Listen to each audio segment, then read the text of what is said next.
নমস্কার, আমি রিয়া ঘোষ। আমার ট্রাভেল এজেন্সির সাথে আজকে এইটা নিয়ে আপাতত আমি হিমাচলে রয়েছি, মানালিতে রয়েছি।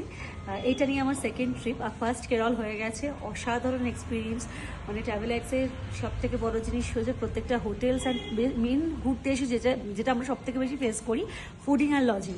হ্যাঁ, আর ট্রাভেলিংটাও তো অবভিয়াসলি এই তিনটে জিনিস যদি ভালো থাকে তো ট্রিপ আপনার দারুণ যাকে বলে। তো এই তিনটে জিনিস ট্রাভেল এক্স কিন্তু ভীষণভাবে মাথায় রাখে, এবং মানে ফুডিং, লজিং আর ট্রান্সপোর্ট জিনিসটা আমি তো ভীষণভাবে আমি স্যাটিসফাইড।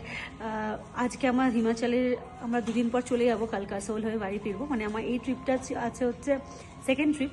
এটা করেছি আমি সিমলা থেকে শুরু, সিমলা, মানালি অ্যান্ড কাসোল হয়ে বাড়ি যাব। তো সবাইকে একটাই কথা বলবো, মানে আপনাদের যেরকম বাজেট চাইবেন সেই রকম বাজেটের মধ্যে প্রত্যেকটা জিনিস, ওই যে বললাম তিনটা জিনিস, ফুডিং, লজিং অ্যান্ড ট্রান্সপোর্ট, সব নিয়ে জাস্ট অসাধারণ। প্রত্যেকজনের বিহেভিয়ার থেকে শুরু করে সব থেকে বড় কথা প্রত্যেকজনের সার্ভিস জাস্ট দুর্দান্ত। আবারও বললাম, বারবার রেকমেন্ড করবো ট্রাভেলাইটসকে, অবশ্যই সাথে থাকবেন ট্রাভেলাইটসে। নমস্কার।